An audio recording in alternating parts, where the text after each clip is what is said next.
So Benjamin Šeško to Manchester United is here we go. This one's been a long time coming and now it's official.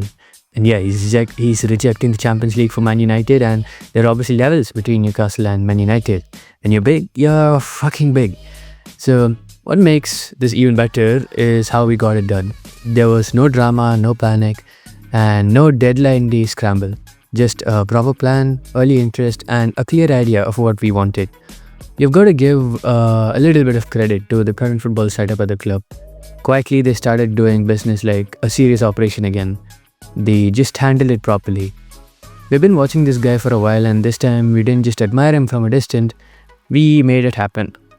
This isn't out of the blue either. United have been linked with Šeško since 2023. We were in for him last summer too, but Leipzig held on.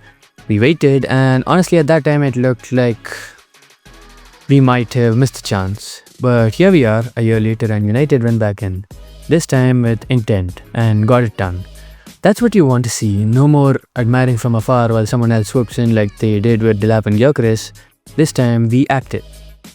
Alright, let's talk about why this is exciting. Šeško is a serious striker. He's 6'5", rapid, strong, and good with both feet.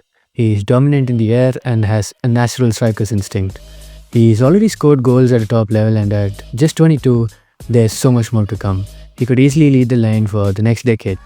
We've lacked a proper number 9 for years now, and Šeško's profile is what we missed. Someone who can bully defenders and move. Someone with presence and a goal threat. Let's talk about the other side of this, because Newcastle tried to hijack the deal.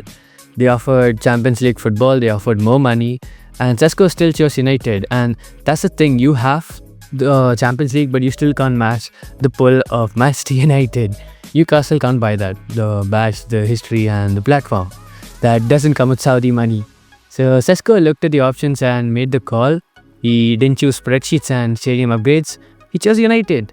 So let's be honest, Newcastle had one of the worst windows you can ever have. They got rejected by Ekitike, João Pedro, Cunha, Mbeumo, and now Šeško. And yeah, possibly even the next Shearer, which is Isaac. When you're big, you're actually really big. So yeah, now the big question is, what happens to Højlund? Some reports saying Šeško's arrival could push him out. Personally, I think that's not the right call. He's 22, he ran himself into the ground last season with almost no support. He didn't get service and still gave everything. He was doing cardio almost every week for United. Football is about depth, competition, and Šeško coming in should push Højlund, not push him out. And honestly, it could take pressure off Rasmus, give him space to grow, gain confidence. The same confidence we've been draining out of him all season. And he deserves a proper chance in a system that gives him a fair shot. This deal says a lot, not just about Šeško, but about United. Even without Champions League football, we're still the club players dream of playing for. It's the badge, the fans, the spotlight, and the scale of this club. Šeško saw that. He didn't pick convenience, he picked ambition. And he picked Manchester United. So it's official, Benjamin Šeško to Manchester United. Done, dusted, and here we go. So let me know what you think. Is this the guy to lead the line? What does this mean for Højlund? And drop your thoughts in the comments.